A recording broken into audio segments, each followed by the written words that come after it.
नमस्कार। राजनीति विज्ञान के मूल आधार विषय पर हम आज राजनीति विज्ञान के अर्थ, क्षेत्र और प्रवृत्ति का अध्ययन करेंगे। राजनीति विज्ञान का अर्थ, राजनीति विज्ञान का क्षेत्र और उसकी विषय वस्तु किस प्रकार से राजनीति विज्ञान में अध्ययन का आधार बनती है, उसके लिए मुख्यतः दो सिद्धांत हैं। राजनीति विज्ञान के अध्ययन का परंपरागत दृष्टिकोण और राजनीति विज्ञान के अध्ययन का आधुनिक दृष्टिकोण। आज हम राजनीति विज्ञान के अध्ययन के संदर्भ में परंपरागत दृष्टिकोण का अध्ययन करेंगे।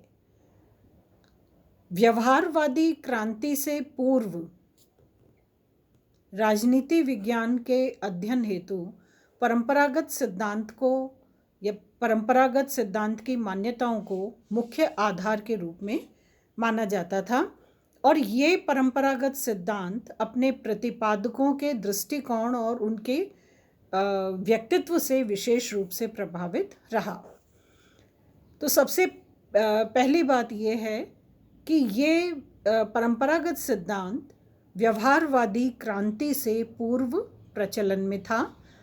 इसका मतलब है कि व्यवहारवादी क्रांति जो है, इस क्रांति के संदर्भ में ही सबसे पहले जो अज्ञात कारक अप्रत्यक्ष रूप से जो व्यवस्थाओं को और संरचना को प्रभावित करने वाले हैं, उन कारकों के अध्ययन को राजनीति के अध्ययन का आधार बनाया गया व्यवहारवाद क्रांति से।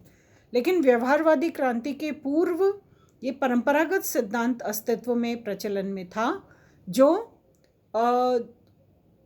प्रतिपादकों के व्यक्तित्व और उनके विचारों से और उनके दृष्टिकोण से बहुत ज़्यादा प्रभावित था। हम ये कह सकते हैं कि परंपरागत दृष्टिकोण व्यक्तिनिष्ठ अध्ययन पर आधारित था। व्यक्तिनिष्ठ अध्ययन जो अपने प्रणेताओं के व्यक्तित्व और विचारों को अपने अध्ययन का केंद्र मानते हैं। तो परंपरागत सिद्धांत भी व्यवहारवादी क्रांति से पूर्व प्रचलन में था और ये अपने जो प्रेरक या प्रतिपादक हैं उनके विचारों के अध्ययन और विचारों के साथ साथ व्यक्तित्व से विशेष रूप से प्रभावित होने के कारण इसे व्यक्तिनिष्ठ अध्ययन के रूप में भी देखा जाता है। परंपरागत सिद्धांत ये मानता है कि राजनीतिक सिद्धांत या राजनीति नैतिक शास्त्र और दर्शन शास्त्र से जुड़ी हुई है, यानी ये राजनीति को, राज्य को एक नैतिक संस्था के रूप में परिभाषित करते हैं। परंपरागत दृष्टिकोण राजनीति को एक नैतिक कार्य के रूप में, राज्य को एक नैतिक संस्था के रूप में, यानी और राजनीतिक सिद्धांत को नीति शास्त्र और दर्शन शास्त्र के सिद्धांत के रूप में के भाग के रूप में स्वीकार करते हैं। इसके अतिरिक्त परंपरागत सिद्धांत जो है वो बौद्धिक और तर्कयुक्त आधार पर निष्कर्ष निकालने की जो प्रक्रिया है उसका भी अनुकरण करते हैं, उसको स्वीकार करते हैं। इनकी जो अध्ययन की शैली और अभिव्यक्ति की शैली जो है वो निगमनात्मक है, यानी अपरिष्कृत और कल्पनात्मक है और इसीलिए ये आदर्शपरक है, लेकिन व्यवहारिक और यथार्थ नहीं है। कल्पनावादी होने के कारण या आदर्श पर आधारित होने के कारण जो निगमनात्मक शैली है, ये यथार्थ के अध्ययन में पूरी तरह से सफल या कारगर नहीं होती। अब क्योंकि परंपरागत दृष्टिकोण के प्रणेताओं और इसके समर्थकों का जो चिंतन के कंटेंट्स हैं, जो इनके चिंतन का जो धरातल है, जिस प्रकार से ये राजनीति को समझने और जिन आधारों पर समझने की कोशिश कर रहे हैं, वो यथार्थवादी नहीं है, तथ्यात्मक नहीं है। इसलिए जो परंपरागत दृष्टिकोण है वो निगमनात्मक काल्पनिक शैली के माध्यम से अपने अध्ययन को गति देते हैं। इसके अतिरिक्त परंपरागत दृष्टिकोण ऐतिहासिक और वर्णनात्मक विश्लेषण विधि का अनुसरण करते हैं। ऐतिहासिक यानी जो चीज़ इतिहास में एक गवाही के रूप में, इतिहास के तत्व के रूप में उपलब्ध है, उपस्थित है, परंपरावादी दृष्टिकोण उसको अपने अध्ययन का आधार बनाते हैं। और इनका जो अध्ययन की शैली है, अध्ययन की जो पद्धति है इनकी परंपरागत दृष्टिकोण की, वो वर्णनात्मक है। विश्लेषण की विधि जो है वो वर्णनात्मक विधि है। जो है जैसा है उसका एज इट इज़ वर्णन करना, उसके जो परिधि में या विचार में जो अदृश्य कारक हैं, चाहे वे निर्णायक क्यों न हो, लेकिन वे परंपरागत दृष्टिकोण के अध्ययन का आधार नहीं बनते। ऐतिहासिक और वर्णनात्मक शैली होने के कारण इनकी जो अध्ययन पद्धतियां हैं वो परंपरागत हैं, तुलनात्मक रूप में अपरिष्कृत हैं, इतनी रिफाइंड नहीं है। इसके अतिरिक्त राजनीति विज्ञान के अंतर्गत, राजनीतिक सिद्धांत के अंतर्गत दर्शन, इतिहास और विधि शास्त्र, इन एस्पेक्ट्स को या इस आधार को भी परंपरावादी शामिल करते हैं। दर्शन, इतिहास और विधि शास्त्र का आधार या का आभास या कहना चाहिए इसका सहयोग परंपरावादी विचार शैली के अंतर्गत समाहित होता है, क्योंकि परंपरागत सिद्धांत राजनीति को नैतिकता का कार्यक्षेत्र समझते हैं और दर्शन, इतिहास और विधि शास्त्र, ये तीनों पक्ष अध्ययन के दृष्टिकोण से नैतिकता और ऐतिहासिक आधार पर एक प्रकार से जो घटनाएं घटित हो चुकी हैं उनका एक एविडेंस या उनका एक आधार मजबूत करते हैं, और व्यवस्थाओं को चलाने के लिए नैतिकता और दर्शन के आधार पर जो विधि शास्त्र है वो एक ज़्यादा व्यवहारिक या सांसारिक या भौतिक रूप में तथ्यों को प्रस्तुत करने वाला एक आधार बनता है। तो परंपरागत सिद्धांत जो है वो इसी आधार के कारण, नैतिकता के आधार के कारण दर्शन, विधि शास्त्र और इतिहास को भी अपने अध्ययन का एक प्रमुख आधार बनाते हैं।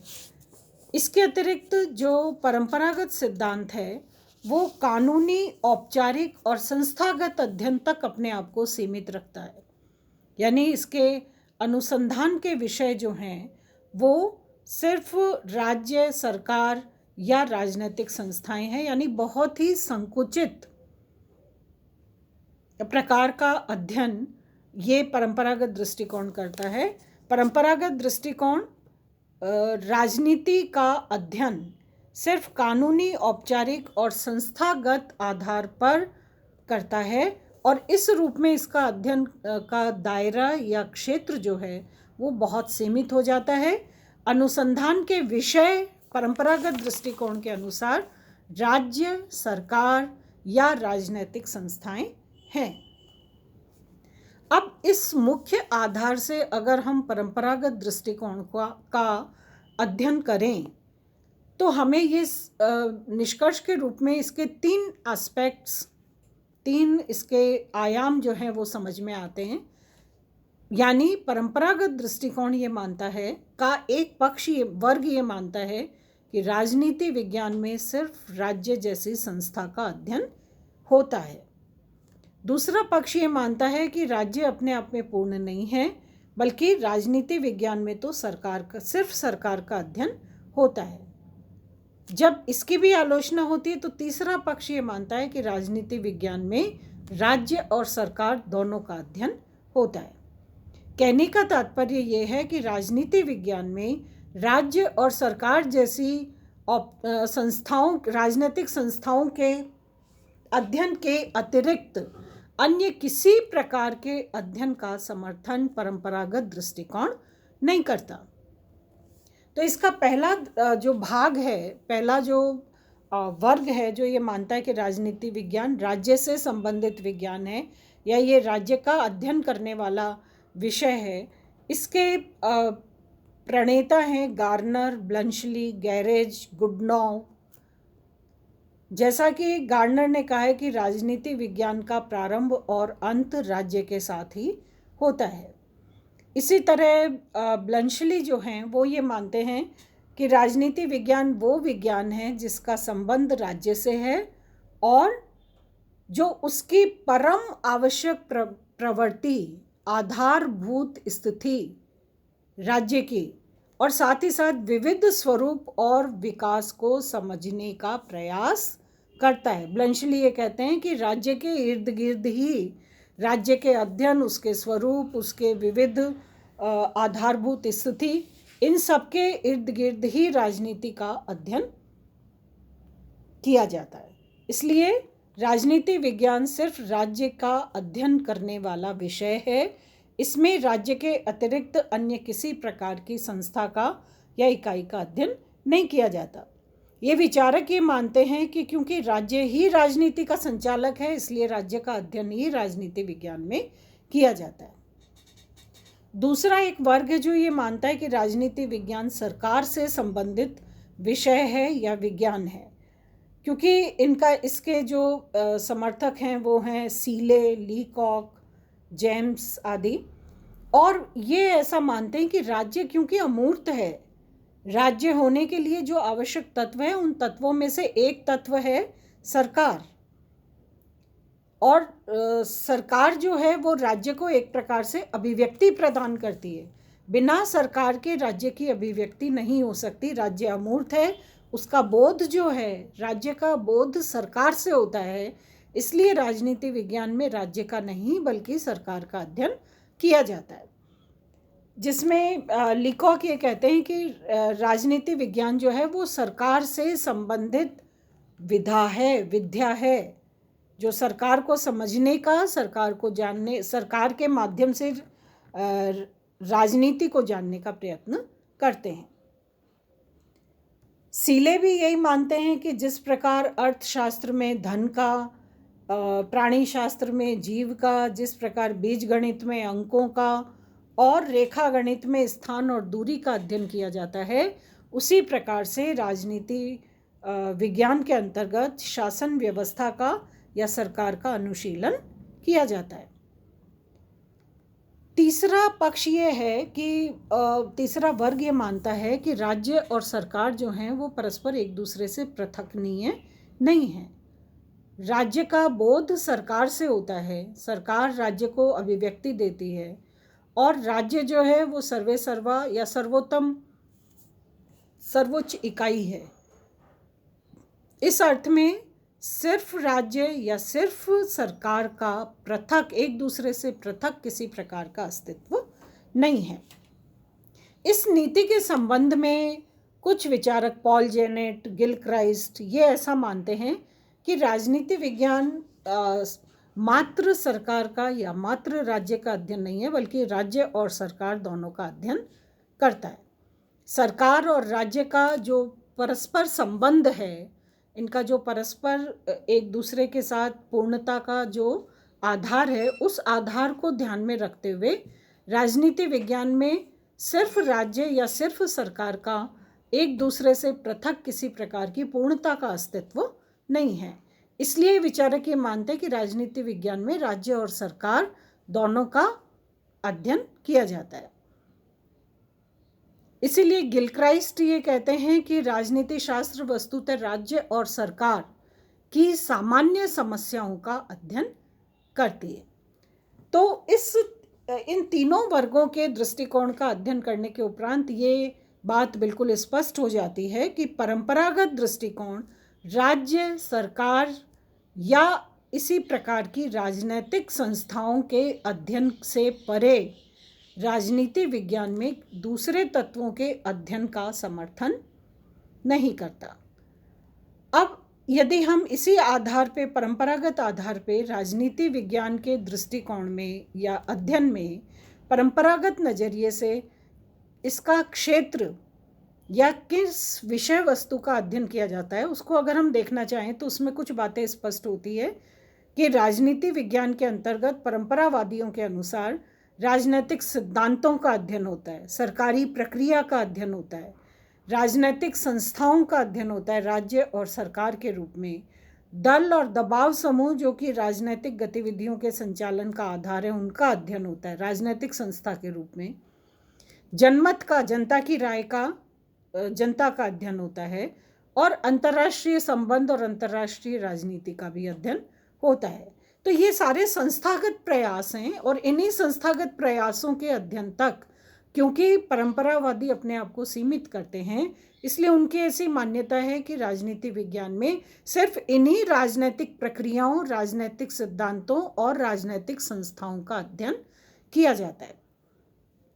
जैसा कि गार्डनर ये मानते हैं कि राजनीति विज्ञान की मौलिक समस्याओं में साधारणतः राज्य की उत्पत्ति, राज्य की प्रकृति, ज्ञान प्राप्त करना, या राज्य की संस्थाओं की प्रकृति कैसी है, उनका विकास कैसा है, उसके विविध स्वरूप क्या हैं, और इन स्वरूपों की अभिव्यक्ति जो है वो अलग अलग रूप में किस प्रकार की से होती है, सिर्फ इन्हीं का अध्ययन किया जाता है।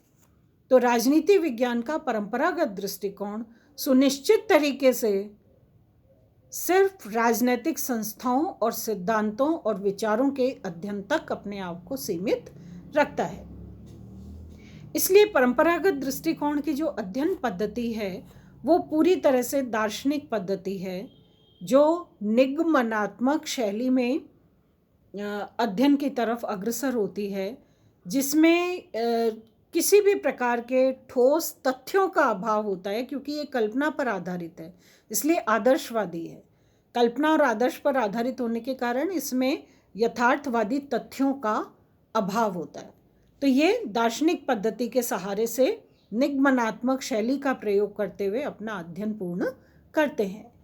इसी तरह से ये इतिहास को एक प्रयोगशाला के रूप में स्वीकार करते हैं परंपरावादी, और इसलिए ऐतिहासिक अध्ययन पद्धति को भी अपने अध्ययन का आधार बनाते हैं, माध्यम बनाते हैं।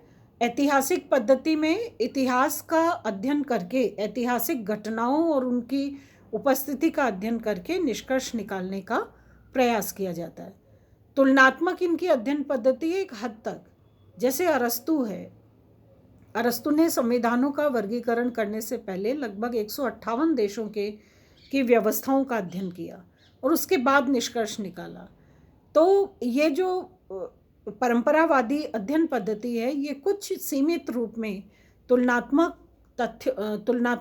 प्रवृत्ति या तुलनात्मक पद्धति का भी प्रयोग करती है। और इसकी जो मुख्य पद्धति है परंपरावादी अध्ययन की, वो है विधि पद्धति, जो कानूनी आधार पर जो राज्य को एक कानूनी इकाई मानते हुए कानूनी आधार पर राजनीति विज्ञान का अध्ययन करते हैं, जो ये मानते हैं कि राज्य जो है वो एक कानूनी इकाई है जिसका मुख्य काम होता है कानून को बनाना और उस बने हुए कानून को लागू करना। तो इस प्रकार राज्य को कानूनी इकाई मान के विधि पद्धति का प्रयोग करते हुए निगमनात्मक रूप से आदर्शात्मक और कल्पनात्मक ऐतिहासिक पद्धति का परंपरावादी अध्ययन दृष्टिकोण प्रयोग करता है। इस प्रकार से ये बात बिल्कुल स्पष्ट हो जाती है कि व्यवहारवादी क्रांति से पूर्व राजनीति विज्ञान के अध्ययन का ये दृष्टिकोण, परंपरावादी दृष्टिकोण, राजनीति विज्ञान को मात्र राजनीतिक संस्थाओं और राजनीतिक सिद्धांतों के अध्ययन तक अपने आप को सीमित रखता है। और क्योंकि ये ऐसा समय था जब राजनीतिक संस्थाओं के रूप में राज्य और सरकार जो हैं वो ही प्रोमिनेंट थी, बहुत ज़्यादा प्रत्यक्ष थी, इसीलिए परंपरावादियों ने अपना अध्ययन मुख्यतः या तो राज्य या सरकार या राज्य या और सरकार दोनों तक सीमित किया है। बाकी के जो व्यवहारिक कारण हैं, व्यवहारिक ऐसे तथ्य और कारक हैं जो राजनीति का निर्धारण करते हैं, उनकी तरफ परंपरावादियों ने बिल्कुल भी ध्यान नहीं दिया। इनफैक्ट हम ये कह सकते हैं अपने अध्ययन में उनके अस्तित्व को स्वीकार नहीं किया। तो राजनीतिक संस्थाओं और विचारों के अध्ययन तक ये परंपरावादी दृष्टिकोण सीमित है। धन्यवाद।